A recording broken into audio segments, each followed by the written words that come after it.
ರಾಜಾರಾಣಿ ನಾನು ಆಕ್ಚುಲಿ ಈಗ ತಾನೇ ಪ್ರೋಗ್ರಾಮ್ ನೋಡ್ತಾ ಇದ್ದೆ. ರಾಜಾರಾಣಿಯಲ್ಲಿ ಅನೌನ್ಸ್ ಮಾಡಿದ್ರು 2ನೇ ಕಂಟೆಸ್ಟೆಂಟ್ ಲಾಯರ್ ಜಗದೀಶ್ ಅವರು. ನಾವು ಊಹೆನೆ ಮಾಡ್ಕೊಂಡಿರ್ಲಿಲ್ಲ ಗುರು, ನಾವೆಲ್ಲ ಮಾತಾಡ್ಸಿದ್ವಿ ಫ್ರೀಡಂ ಪಾರ್ಕ್ ಅಲ್ಲಿ ಅಪ್ಪನ. ಈ ಅಪ್ಪನ ಇವಾಗ ಆಕ್ಚುಲಿ ಸ್ವರ್ಗಕ್ಕೆ ಕಳಿಸ್ಬೇಕಾ ಇಲ್ಲ ನರಕಕ್ಕೆ ಕಳಿಸ್ಬೇಕಾ ಅಂತ ನಮ್ಮ ಕಲರ್ಸ್ ಕನ್ನಡದವ್ರು ಕೇಳ್ತಾ ಇದಾರೆ ಬಿಗ್ ಬಾಸ್ ಮನೇಲಿ. ಡಿ ಬಾಸ್ ಅಭಿಮಾನಿಗಳು ಪಕ್ಕ ಕಮೆಂಟ್ ಮಾಡೇ ಮಾಡ್ತಾರೆ ಇದಕ್ಕೆ. ಇವರು ದಯವಿಟ್ಟು ಯಾವುದೇ ಕಾರಣಕ್ಕೂ ಸ್ವರ್ಗಕ್ಕೆ ಕಳಿಸ್ಬೇಡಿ, ನರಕಕ್ಕೆ ಕಳಿಸಿ. ಇವನು ನಂಬ್ಕೊಂಡ್ ನಾವೇನಾದ್ರು ನಮ್ ಡಿ ಬಾಸ್ ಬಿಡಿಸ್ಕೊ ಬರ್ತೇನೆ ಅಂದ್ಬಿಟ್ಟು ಈ ಅಪ್ಪನ ಹಿಂದೆ ನಿಂತಿದ್ರೆ ಏನಾಗ್ಬೇಕಾಗಿತ್ತು. ಈ ಅಪ್ಪ ಹೋಗಿ ಬಿಗ್ ಬಾಸ್ಗೆ 3 ತಿಂಗಳು ಕೂತ್ಕೊಬಿಟ್ರೆ ಯಾವಾಗ ಬಿಡಿಸ್ಕೊ ಬರ್ತಾನೆ? ಬಿಗ್ ಬಾಸ್ ಯಾವಾಗ ಮುಗಿಯೋದು? ಈ ಕೇಸ್ ನಮ್ಮ ಡಿ ಬಾಸ್ ಪರ ಯಾವಾಗ ಹೋರಾಟ ಮಾಡೋದು?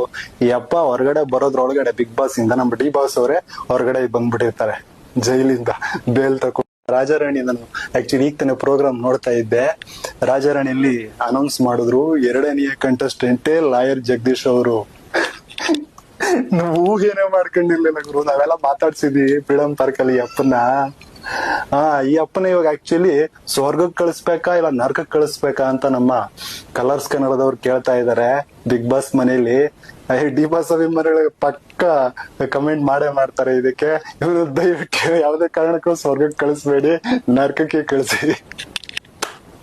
ಇವನು ನಂಬ್ಕೊಂಡ್ ನಾವೇನಾದ್ರು ನಮ್ ಡಿ ಬಾಸ್ ಬಿಡಿಸ್ಕೊ ಬರ್ತೇನೆ ಅಂದ್ಬಿಟ್ಟು ಈ ಅಪ್ಪನ ಹಿಂದೆ ನಿಂತಿದ್ರೆ ಏನಾಗ್ಬೇಕಾಗಿತ್ತು. ಈ ಅಪ್ಪ ಹೋಗಿ ಬಿಗ್ ಬಾಸ್ಗೆ 3 ತಿಂಗಳು ಕೂತ್ಕೊಬಿಟ್ರೆ ಯಾವಾಗ ಬಿಡಿಸ್ಕೊ ಬರ್ತಾನೆ? ಬಿಗ್ ಬಾಸ್ ಯಾವಾಗ ಮುಗಿಯೋದು?